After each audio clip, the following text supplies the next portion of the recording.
बदलापूर लैंगिक अत्याचार घटनेवरून पुन्हा एकदा उद्धव ठाकरेंनी राज्य सरकारवर हल्लाबोल केलाय।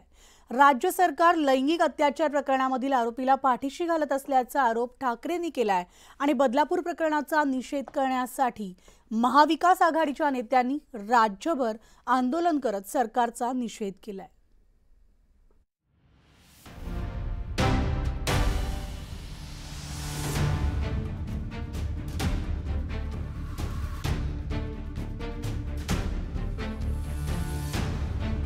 राज्यातल्या या प्रमुख शहरात महाविकास आघाडीच्या नेत्यांनी आंदोलन केलं।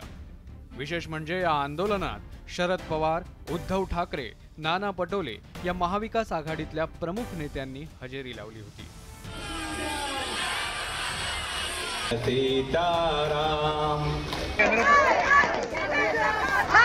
मुंबईत शिवसेना भवन समोर उद्धव ठाकरेंनी आंदोलन केलं।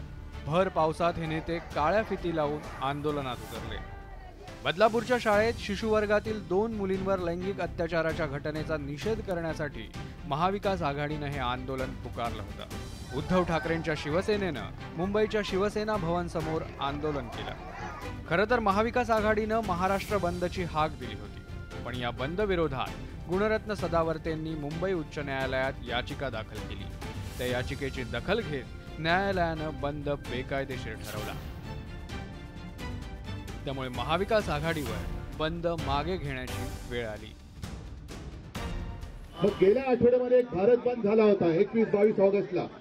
भारत बंद आपल्या राज्यामध्ये तो जाणवला नाही, पण इतर काही राज्यांमध्ये रेल्वे सुद्धा बंद झाल्या होत्या। तेव्हा हे सगळे याचिकाकर्ते कुठे गेले होते?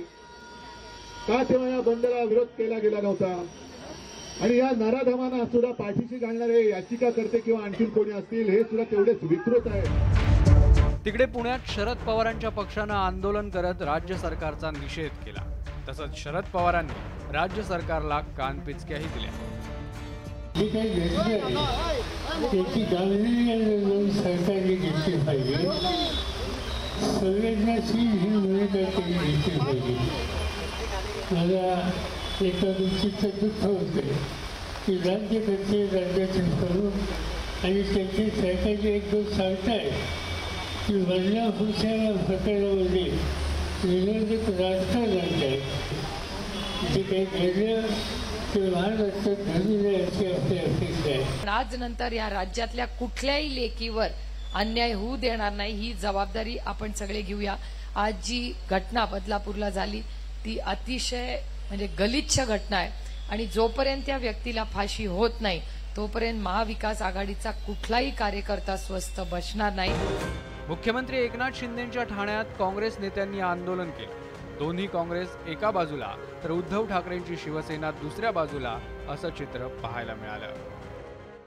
अनेक घटना आहे की ज्याच्यात शांतता सुव्यवस्था राज्यात राहिली नाही, कारण प्रशासन जे असतं, मुख्यमंत्री, मंत्रिमंडळ, हे याचं प्रशासन म्हणून लक्ष नाही तर केवळ आता जे मंत्रालयात चाललंय तिथं टक्केवारीच्या चर्चा चाललेल्या आहेत, ही अवस्था आम्हाला दिसते आहे।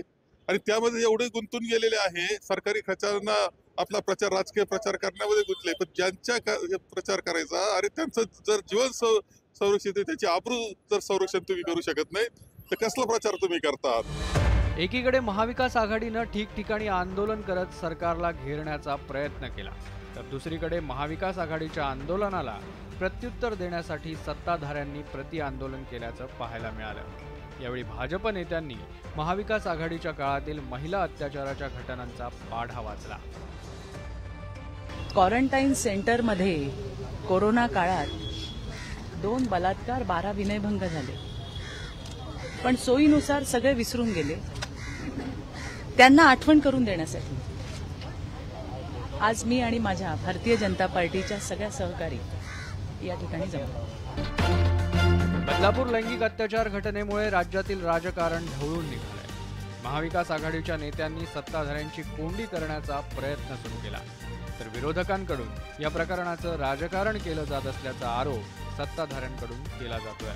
त्यामुळे आगामी काळात यावरून राजकारण रंगण्याची शक्यता आहे। Bureau report, news 18 Lokmat.